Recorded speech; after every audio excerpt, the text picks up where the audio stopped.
Kembali lagi bersama saya Agung Surya Gumelar dalam acara Beyond Education Podcast.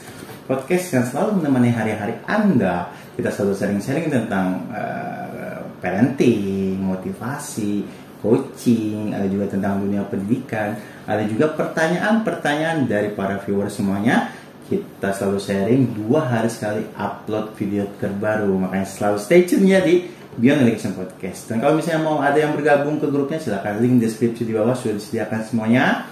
Ada Telegram, ada WA, ada juga link untuk bertanya, Gmail, ada juga link untuk melihat artikel-artikel yang selalu update 2 hari sekali juga.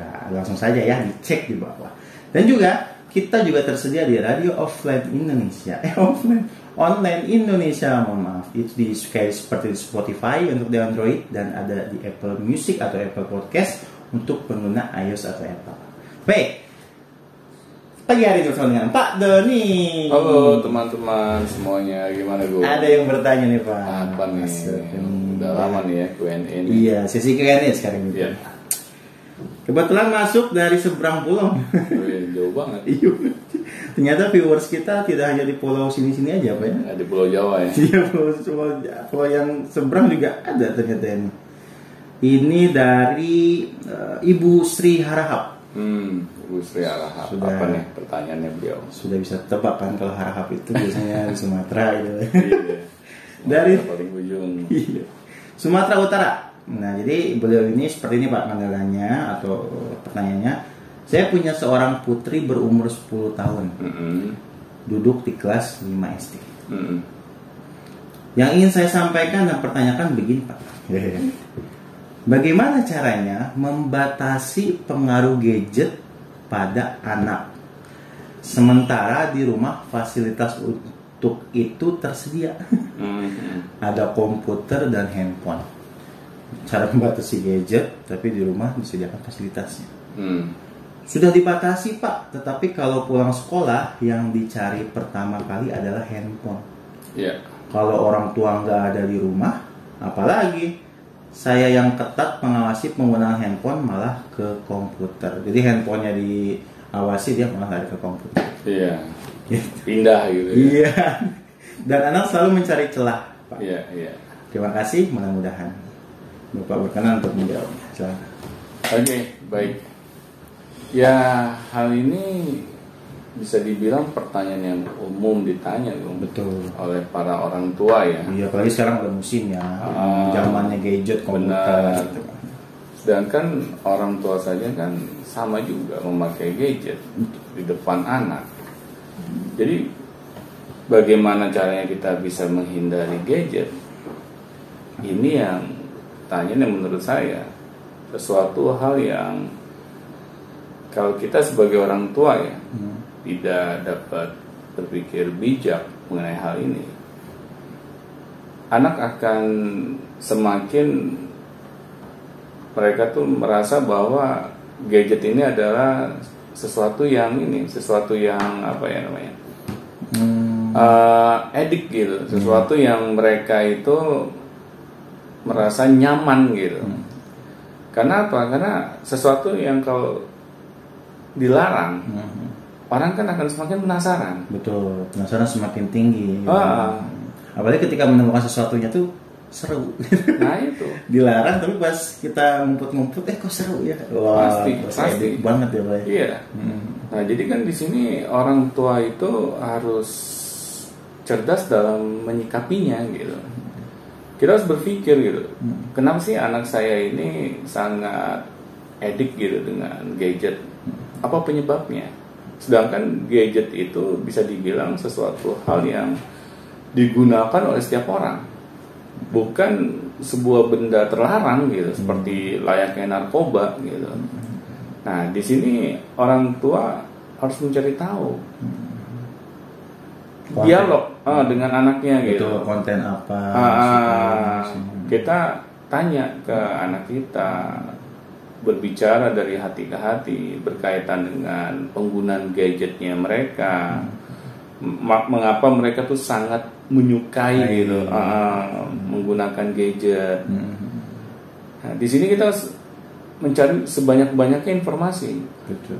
Bukan langsung kita misalnya melarang, menganggap gadget itu sebagai musuh bersama, teror. Gitu ya. Sedangkan orang tua saja hari-hari dilihat anak menggunakan gadget gitu. Iya. Kalau kita tidak bersikap bijak, akhirnya anak melihat kita adalah orang tua yang otoriter. Betul, yang menyebalkan lah ya. Yang menyebalkan. Iya. Nah, kalau kita memiliki sikap seperti itu, saya yakin anak selamanya akan bermain gadget itu di belakang orang tua. Betul. Meskipun tidak ketahuan di rumah misalnya, Pak. Benar. Dia sudah bisa berpikir nanti saya ke warnet lah. Gitu. Benar. Dan yang lain gitu kan. Iya. Kita juga nggak bisa membatasi itu. Iya, kita kan nggak mungkin jadi CCTV buat anak selama 24 jam gitu iya, kan. betul. Kita juga memiliki keterbatasan. Iya. Ya tadi aja kan Ibu Sri Arahap ya. Iya, Sri Arahap. Dia juga kadang kan nggak di rumah gitu. Dia memiliki aktivitas lain di luar. Nah, bagaimana nih caranya agar anak tuh misalnya tidak kecanduan gadget gitu? Ayo, Ibu Sri harus mencari tahu mengapa anak itu sangat senang sekali gitu. Betul. Misalnya berinteraksi dengan gadgetnya. Iya. Apa penyebabnya gitu? Kali aja itu hal yang positif yang disenanginnya, Pak. Iya. Misalnya hal pelajaran atau Benar. jadi masalah. Benar. Jadi gadget ini kan yang pernah kita bahas sebelumnya ya, bisa menjadi seperti pisau bermata dua. Salah satu sisi mata pisau, gadget ini bisa menjadi suatu hal yang positif. Di satu sisi mata pisau yang lain bisa menjadi sisi yang negatif gitu. Nah, alangkah baiknya kalau kita menjadikan gadget ini fokus terhadap sisi positifnya saja. Betul.